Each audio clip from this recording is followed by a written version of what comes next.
കൊച്ചിയിൽ പഞ്ഞിക്കിടണം എന്ന് പറഞ്ഞാൽ എന്താണെന്നറിയോ ശിവൻകുട്ടി?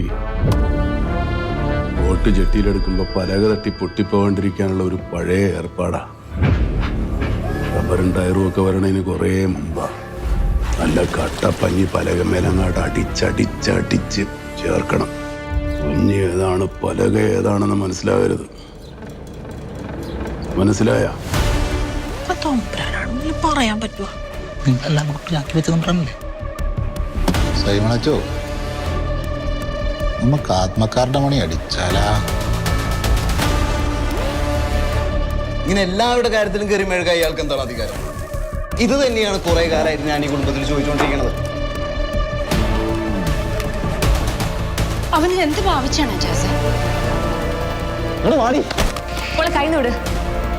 എന്തായാലും നിർത്താൻ പോണല്ലേ, അവസാനമായിട്ട് ഒരു ഗ്യാസും കൂടി ഇറക്കാന്ന് വെച്ചു. അന്തി അത്താഴം അലിയുടെ വിത്താണ്. പണ്ടാര പ്രാന്തരാണ് ചക്ക. മൈക്കിളേട്ട എങ്ങാനും പറഞ്ഞാലേ പിന്നെ പ്രാന്തം കുരിയച്ചൻ വിചാരിച്ച പോലും നമ്മളെ രക്ഷിക്കാൻ പറ്റില്ല കേട്ടോ. ഈ സംശയങ്ങളൊക്കെ പൈലിച്ചേട്ടായുടെ അലിക്കാടും കുഴിയിൽ മണ്ണ് വാരിയുണ്ടെങ്കിൽ മുമ്പെങ്കിലും നിങ്ങളൊക്കെ പറഞ്ഞിരുന്നെങ്കിൽ കുടുംബത്തിൽ ഒരാളുടെ എണ്ണം കുറച്ചാൽ മതിയായിരുന്നു. ഇത് കുറക്കേണ്ടവരുടെ എണ്ണം കൂടും.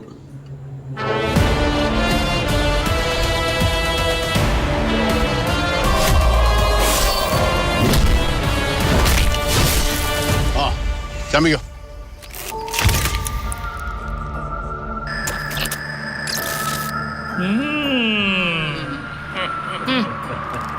Ha ha ha.